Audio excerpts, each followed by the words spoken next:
From Rixie, this is Frameform. Hello and welcome, everybody. Happy Wednesday. Happy Wednesday! We're back, baby. We are back. And today we are droning. We are talking about flying objects, some of which record film. Now, when it comes to drone cinematography, many cinematographers now have a drone in their arsenal. And they're very user-friendly, they're very lightweight, and you actually don't need a whole lot of skill to capture some pretty spectacular images. However, there are a lot of things that you need to consider when it comes to owning a drone and shooting with drones. And these considerations run the gamut from legal ones to ethical ones to artistic ones. And we will be discussing all of those over the course of the episode. As always, we've selected a few films linked in the show notes for you to watch and listen along that we think are really good, inspiring examples of the possibilities of what we can do with drones. I have a question, Claire. Go for it. You recently acquired a drone, correct? Indeed, I did. I have been flying it quite a bit lately, actually, too. And what drew you to go that route, to buy a drone and start learning about it or learning how to use it? Well, like both of you, have probably seen quite a few films over the years that incorporate drone cinematography. And and drones literally add a whole nother angle to the potential for choreography that you see on screen. And unlike previous ways, like if you wanted to capture a direct overhead shot of like a pattern of movement, so a la something like the William Forsythe One Flat Thing Reproduced, you would have to mount your camera directly over that. And that is really, really difficult to do. And you could be out a camera by the end of it. But with drones, you can capture these moments much more easily, much more safely, and much more steadily. And not only that, you can actually move with them quite a bit as well. I was really interested in the ways that people were using drones to dance with the people we were seeing on screen. And I attended several panels, and I got into this excellent website, Women Who Drone, that has Love that. a great primer for anyone who's interested in learning about drone cinematography. And as always, we will have that linked in the show notes. I love that you mentioned that tradition of overhead shots and these aspirational things that we want to see in films and also in our own films. I find that when I see anything shot on a drone, it instantly looks more cinematic. Another thing that we talk about in film is this idea of a floating camera, and a drone is literally a floating object. So you immediately have this floating camera and hopefully something with a smooth flight and good remote control. I really love how this show, in our jumping around to different kinds of technologies or different trends that we see, there's these underlying themes that connect them. And I think one thing that this is resonating with for me is that increasingly we see consumer access to technology that a short time ago would have been extremely expensive and limited to professionals. Yeah, I mean, drones actually, before they were even used by these aerial photographers that we know and love today, I mean, they were only exclusively used in the military, for instance. I mean, the first drone that was successfully done was actually in a hot air balloon in 1858, which I find fascinating that Oh they my actually gosh. put a camera on a hot air Fun balloon. fact. I mean, they've done a series of other things. They've also experimented with kites, balloons, pigeons, I was reading. Really insane to think about.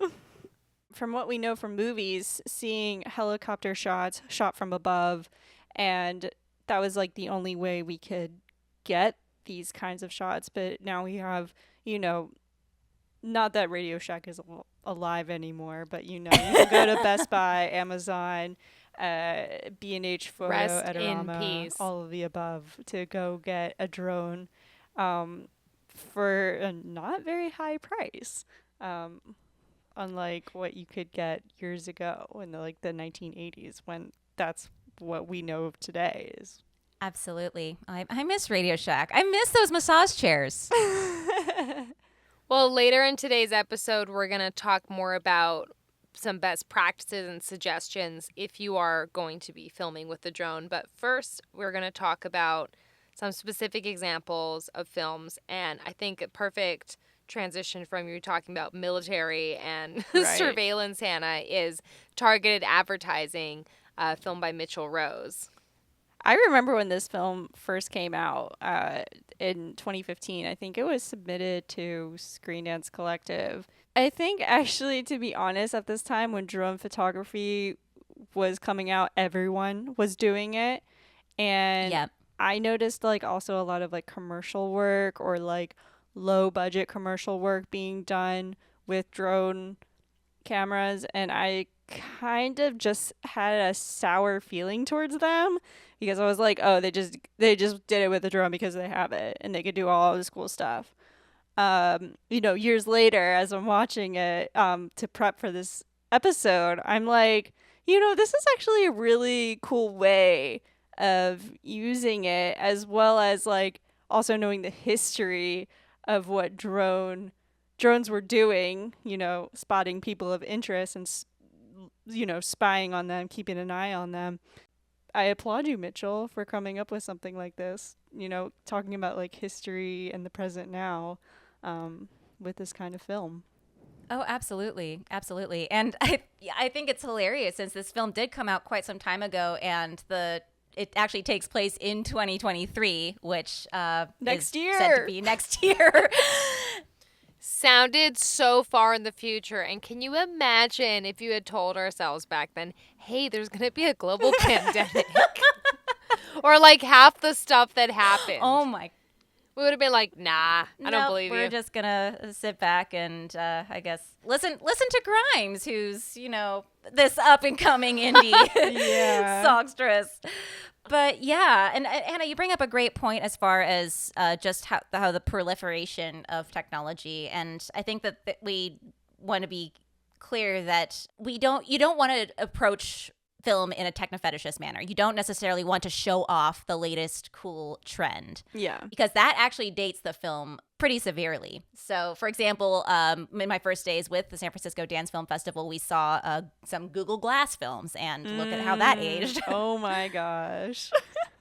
Blee Mitchell really actually had his finger on the pulse here, and especially looking at this film now, it's honestly aged scarily accurately, I'd say. Yeah. It kind of felt uncomfortable and specific and almost too on the nose when I first saw it, to be honest. I liked it, but I was like, it made me feel uncomfortable. And I think it's designed to be that way, obviously. But I also felt like at that time, I don't think there was this same widespread awareness of data mining and how our phones are spying on us already. And it's interesting how it feels less scary when it's the thing in your hand spying on you versus that thing flying around in the sky. Right. When I changed phones, literally, it did that exactly. My older phone didn't, pick up on the things of, what I'm talking about, who I should call, what I should buy. And then when I upgraded my phone, literally, I feel like the thing is thinking what I'm thinking. It's listening to you. I have it on airplane mode right now, so Good. Who knows what it's reading right now. But yeah, I think that this film really exemplifies one of the criticisms of the use of drones in films is that sort of this overhead shot conveys this feeling of surveillance, like some other body is watching you. And even if it's done in a completely benign way, that can still read on the image itself. And a lot of that, Hannah, as you mentioned earlier, is that the drones, at least before they became commercially available objects for visual capture, were primarily used in military situations or war situations. So there's this risk that some may approach using drone capture in a way that they might play a video game, as if like it gives them free reign to go into these spaces that they wouldn't otherwise go into. And while there's some beauty in being able to capture that as expanse, when you're doing that, do you necessarily have the consent of all involved, like the owners of the private property that you Right. see, to be in Right. that image? Yeah, it's a fascinating topic. I mean, when I lived out west, I mean, drone photography, it was huge. Like, I would be at a park and, I'm looking at a waterfall and then I see a drone up in the air. Someone is capturing it and I see them, like, a couple feet away from me, not very far. And I got used to that. And when I moved back east, I rarely see them because it's much more densely populated on this side of the country. And what's interesting about that, too, like, I mean, people also are way more not into them, like, just as a general public. They just don't want to see them at all. Mm-hmm. Whereas, like, if you watch some videos on YouTube with some of these influencers, I mean, Casey Neistat, for instance, he puts that thing up like it's like all the time as if it was like the baby Yoda, Yeah. it's just following him in it while he's driving his car, and they're okay with that. I mean, that's probably just like an LA thing, YouTube universe kind of thing, but it's very strange how there's this love-hate relationship with public versus private and all that stuff. Yeah, I was thinking maybe it is a regional difference because the Delmarva region, there is so much of an intelligence Right. community Right. and a lot of people that really are working for the government, that the chances that really would be a government or, military drone of some kind is pretty likely. So I think that in LA, you have this culture of people that are creative and make things, and it's on the other side of the country, but it's also the mentality is so different that I think the paranoia and the different things that people are going to be concerned about are not the same. Right. Absolutely. Yeah, same thing in the Bay Area too. You see a lot of drones flying around. Like, I mean, even like just at Christmas, you'll see a whole bunch of kids who have their drones who fly them. And the thing about drones, you hear them before you see them. They Right. are loud. Yeah. And that's also something that you have to consider if you're making creative work, specifically if you're thinking of capturing a mood. That all you're going to hear is just the whir of that drone. That could be alarming to people. That could be alarming to the performers. So you may want to consider how you're using it and modifying its use around the performances. Also related to security concerns is that drones, specifically DJI drones, have a lot of caveats when you use them. I found that with the DJI Osmo. It is still my favorite camera to shoot on, period. It's a gimbal, but the sound of the camera for years was overwhelming. Thank goodness we're doing dance film and don't need the actual audio for whatever we're recording. Definitely. If you're doing sync sound, you may want to reconsider using a drone on location. And likewise with the DJI products, I don't want to get too far into the tinfoil hat area, but it is a Chinese company, and there actually have been national security concerns with regards to how data that is captured on them, which again, these objects can capture a huge range. There's a lot of questions as to how that's being used. So I need to reconsider my life, Claire. Interesting. I did not know this. I didn't know that about this company. I mean, I've literally never downloaded TikTok on my phone ever Same. for that very reason, along with a number of other apps. But so many companies. not DJI. So many companies use DJI drones. yeah, Like, that's my gimbal. Everything good has to get ruined. Right. Yeah, and DJI currently owns the drone market, and for good reason. They're, I mean, very Wow. user friendly, It's but good stuff. they, you do operate the drones with your phone. You have to connect your phone That and is true. turn True. on all the GPS options for that. So Interesting. so certainly before you buy a drone, or if you're considering flying one, definitely do your research. Definitely look into it and look into recommended security settings from parties other than DJI for your device. With all this talk about, let's say, voyeurism, you know, like drones are very voyeuristic. I mean, cameras in general are voyeuristic. Someone is controlling it, something is controlling it. And you definitely have a body experience when watching these films from that bird's eye angle that you rarely see. I mean, some of the instances that you're ever going to see these kind of moments are maybe you're high up in a building, maybe a tree, a playground, when you're at the highest point of the slide, whatever. So that's what I always feel when I'm watching these films, and I definitely love the experience of seeing new angles. In this case, the Shadow Drone project, led by Charles Linehan. This is a 2018 project. I really loved what moments were being introduced throughout this exploration of the drone. It reminded me a lot of some of the films that we spoke about last year, such as Clouded with Will Johnston, as well as Vortices, another favorite of the podcast. Desert plus drone films. Desert drone films. In this case, we had like more just like open, barren landscapes, and seeing these kind of tiny little moments of people moving or just doing regular things, or even there was moments where there's laundry on the line being just blown in the wind. There was one moment that I saw that I really loved that kind of reminded me of Palopolis' Shadowland, where they played around with the angles and the people in the space and what is being exaggerated with the shadows and the light, creating something totally new and different. What were your thoughts watching this work? Really appreciate how specific Charles is approaching this project. I think it would be safe to call this much more of an experimental project, or on the side of experimentation, but it is very focused, and I feel that really captures the intention of reframing the movement that we're seeing.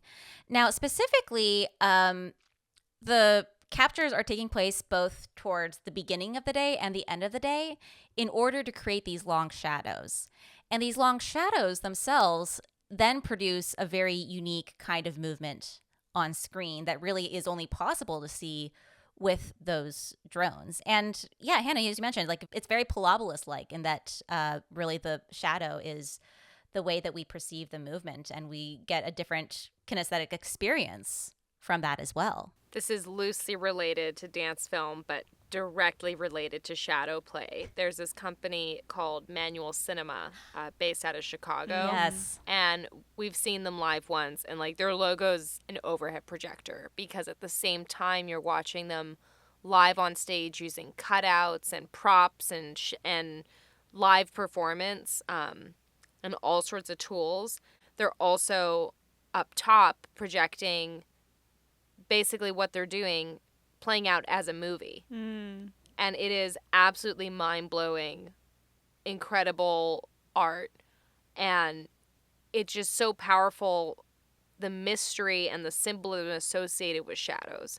There's something about it being darkness but connected to you but revealed. Of course, I'm sure a lot of us think about Peter Pan and the shadow. Like there's all this weight that comes with this idea, or integrating your shadow or your shadow self.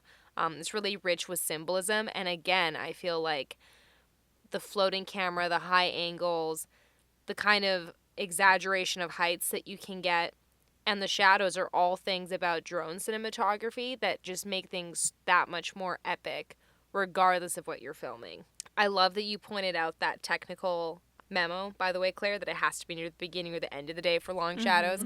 I feel like that's something that people that work in film production and people that love nature would understand. Definitely, definitely. And time of day is also very important when you consider drone cinematography, because you do not want that drone shadow in your shot. Oh, definitely not. Shout out to Oof, that would the be so brutal. shout out to the Yeah. VFX supervisors who are matting that shit out. We'll fix it in post. One of the most triggering statements you can say. True that. True that. But yeah, Jen, that's a really lovely thought about shadows. And I think that something else that's good to know, and this may be getting to way deeper than it needs to be, Oh, never. the fact that the speed of light is insanely fast, but light hits your body before the shadow appears. So in essence, the shadow is always following you, both in space and in time. And yeah, I think that there's something really beautiful about that. I love that. I hadn't thought about it on that level. And I don't think it's too deep. I think that's one of the great things about these sorts of conversations.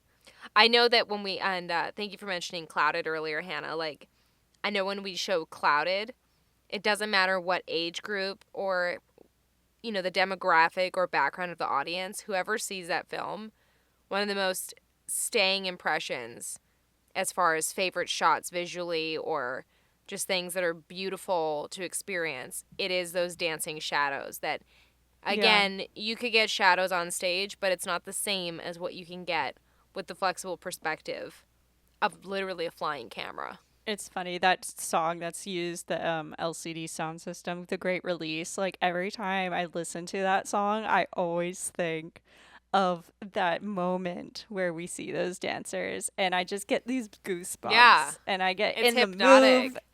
It's so great. Oh, It's so good. it's so mesmerizing. I love it. And I think that especially when you're using drones in a desert, they really do wonders as far as establishing what your mise en scène is. And especially if you Yeah. can find maybe that one moment where all you see is just the expanse of the land, you can create that impression for the audience that that is really, that endless expanse is the world that these characters are living in. And it's interesting that in total contrast to that, we have our final film, Lying Together, directed by Corey Baker, which is completely integrated with the lines and the visuals of the environment, but it's this actually quite claustrophobic city environment in a lot of scenes, mixed with these organic elements in between. So, what did you like about this film? Because I know I got a lot to say, but I'm going to let one of you start off. This film is totally wow factor. I mean, that's one of the questions I wrote down for this is like, when you're watching a drone film, are they just using it for the sake of the drone versus the wow factor? Always. Being creative with this. I think this one was like wow factor, but also being thoughtfully creative with it.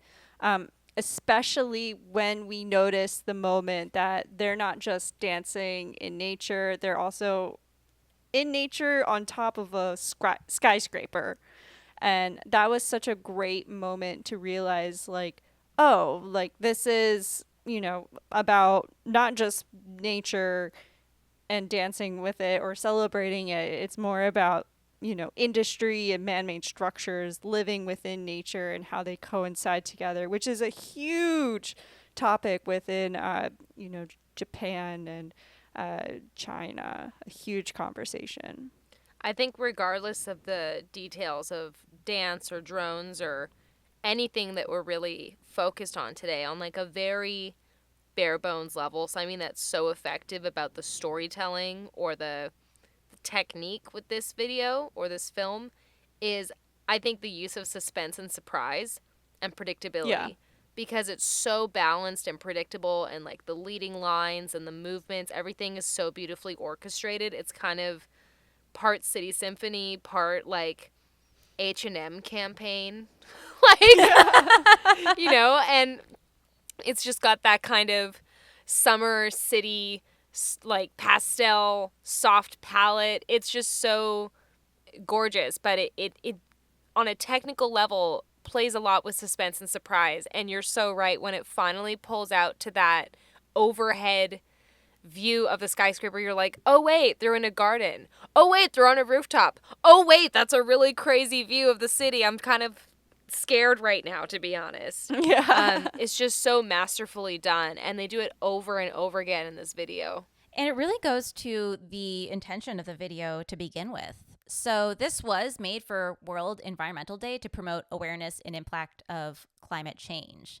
And Corey himself was actually mentioning that there's a movement, as Hannah mentioned, in Hong Kong to bring back some green spaces and bring back more of the natural environment into a very densely built world.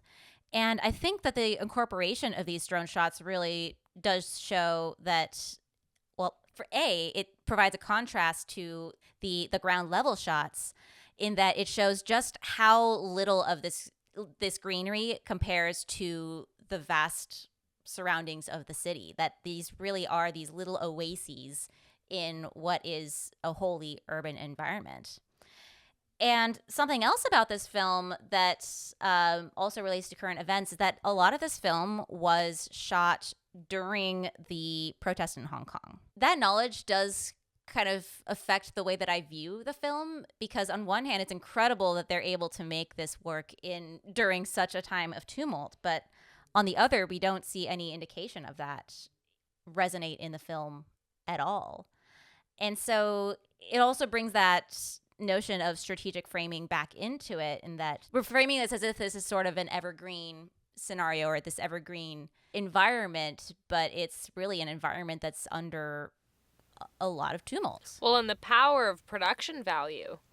I mean, to disguise what is really quite a dire and serious situation and make it essentially look like a fashion campaign is really interesting. And of course, like, I'm just always in awe when we receive films from countries that, you know, comparatively speaking, on a day-to-day basis, there's just, you know, if they're in wartime or if there are other economic struggles, like they can't send money out of the country, is really amazing that these people are still artistically active and making work and sending it out internationally to be seen. It's just incredibly inspiring and humbling. Yeah, I mean, overall, this film is, I would say, it's considered to be complex, not with just the things or actions that are happening in the city and the community at that time, but I mean, going back to what this film is all about with the World Environment Day action that we have here that is being shown also very clearly at the end through text. I mean, the pollution problem out there is insane. Mm-hmm. And I mean, there's just watch all the Studio Ghibli movies. They were wearing masks well before COVID, let's just say. Oh, yeah, just thinking about how to improve the environment in some kind of way. Um, as I think back right now, where they're holding and hugging the potted plants, that's just a start when you think about it. Like these are things that you could put within your home or in your surroundings to elevate that side of nature.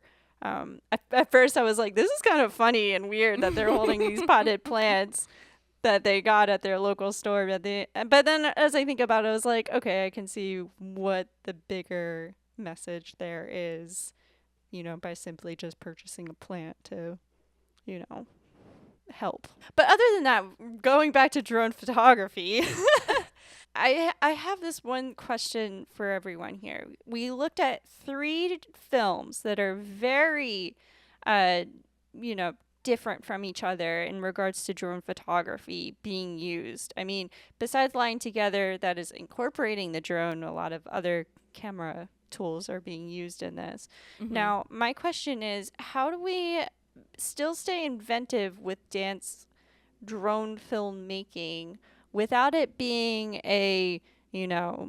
we're just here to show the landscape or showing the above nature? I mean, Claire, you've mentioned you want to dance with the drone. How can we make that interesting without it being another replica in a different location? Right. Well, I actually want to shout out the work of someone we've already interviewed on the show, Scotty Harwig, who's actually exploring these questions in some of the work that he's doing. as far as taking the drone out of the direct overhead surveillance state and have the drone be more at the body level of the dancers so that they can truly be in space with it and really respond to it and have the drone respond to what they're doing as well. So I think that bringing the drone more on the level of the dancer and really exploiting the possibilities of it for movement and for response as well. I also want to shout out another film that incorporates some of this technique as well, from friend of the show, Robin G. Yay! Hi, Robin. Yeah, in her film Wanting, which was actually also created at Experimental Film Virginia. Again, another shout out to another friend of the show. Yay! Hi, Renata. It was shot with several different cameras that have different picture profiles associated with them, which is another thing about drones that you have to consider. And one of the big drawbacks is that the image is super, super digital.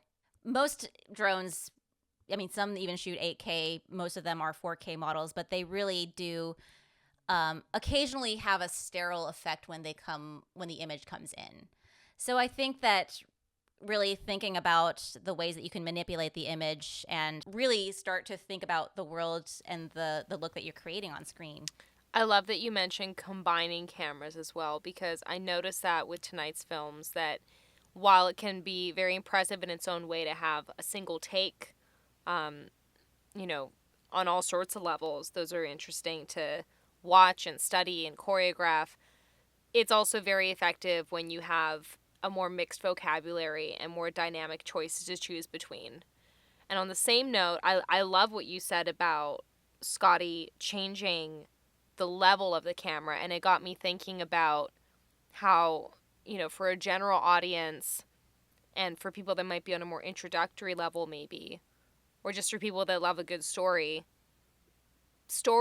and characters and having some sort of clear vehicle or framework can be really helpful. And I imagine, like, what sort of character could a drone play? Exactly. How could you use a drone in a way that previously might have been animated or done with some sort of fly rig or crane or anything that previously we were limited with? You know, there's kind of a combination of what is cinematic that we know that is classic and what is super experimental that maybe we've never seen, but actually we've got the ability to try it now. I think that's where the magic really happens. Snap, snap, snap, snap, snap. Mentioning earlier about like voyeurism and bodily feeling, one film that really gave that feeling to me, not outside of dance film, was Hiroshima Mon Amour. And there's these moments where you feel like you're floating, and that whole movie, it's all about like memory and dreaming and what you remember versus what you're making up in your mind. And I would love to see that in drone dance filmmaking in some kind of way. I mean, I wouldn't say there's like a lot of drone dance films out there. There are, but I mean, I can't say that we have ones that are maybe like being written about or, you know, being pushed to a certain limit that you can do. But that's something that I really crave to further that motion of, you know, floating. Yeah, it's like less flying a spectacle and more just like embodying Right. that Yes. flight. Yes. After listening to this, our audience might have some questions about, well, they might have a lot of questions about drones and things related to drones. But as someone who is actually working through the process of learning how to fly and sort of the strings attached to that, I'm more than happy to share some of my experience with that so far. One very, very important page I will link in the show notes is a map of regulated and restricted airspace. So awesome. Thank you for providing that. Yeah. Yes. Just happen to have this handy. Why did my drone get shot down? Exactly. Why did my drone get shot down? Why are the police showing up? Why is this person saying they can just take my drone away from me? Well, this map should tell you why. No matter what, you have to fly under 400 feet. So 400 feet is your cap, whether you're licensed or recreational. However, if you live close to an airport and if you live in New York or the DC area or the Bay Area, you're surrounded by airports, big and small. You have a lot of restrictions as to how far you can fly. There's actually a whole swath of the Bay Area that's between 3 airports that you actually cannot fly at all, even if you are licensed. So definitely get to know where it's okay to fly and where it's not okay to fly at all. Because if you are flying in restricted airspace, then really what happens to the drone is completely out of your hands. I feel like the phrase no fly zone is widely used as a sort of saying, but you're literally talking about these are legal no fly zones. Your stuff's going to get shot down. You can't get it back. Sorry, not sorry. Bye. So area 51 is off limits. Yeah, that's also another thing. Don't fly over government facilities. Don't fly over sports stadiums or emergencies such as fire. I actually have heard of quite a few sports events postponed because of drones. Also, do not fly them onto private property, because there actually have been documented cases of people seeing drones outside their windows and then being burgled. So a lot of areas, specifically residential areas, actually have regulations against flying drones because they don't want people spying in your yard.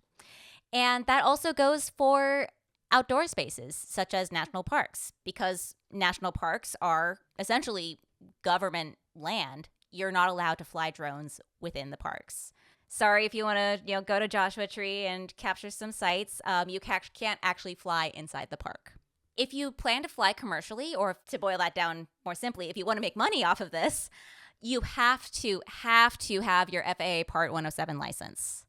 Now, the FAA Part 107 is actually a very, very difficult test, but it does authorize you to fly in spaces that maybe you wouldn't normally be able to fly recreationally. And also, it's worth taking it because a lot of the information you learn on that test with regards to aerial objects are balanced and how they react with air and how you control them are good to know. So even if you don't plan to fly commercially, it's still good to have that kind of information. Any other questions so far? I feel like I got my license.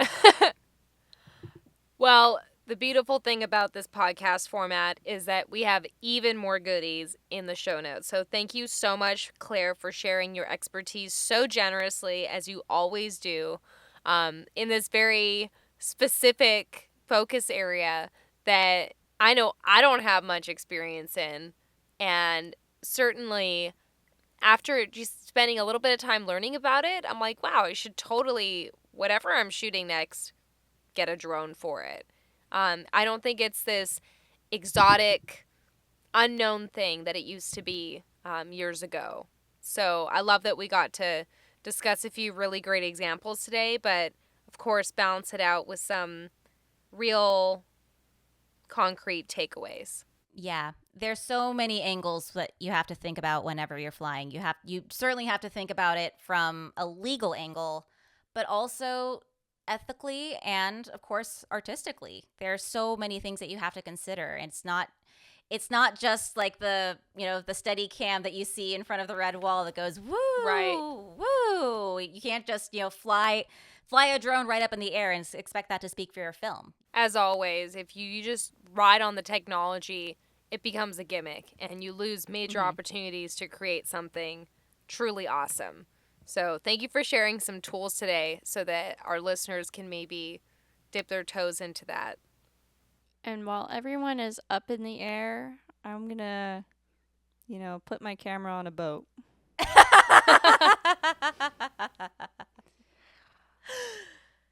Well, guys, this was a great episode. I'm going to go find some unidentified flying objects. Ooh, take me with you. We'd love to hear from you. Send us an email at frameformpodcast@gmail.com and engage with us on social at frameformpod. That's frameformpod. If you like what you're hearing, leave a review and rate the show. It really helps out. And if you know someone who also likes dance or film, join the conversation and bring your friends.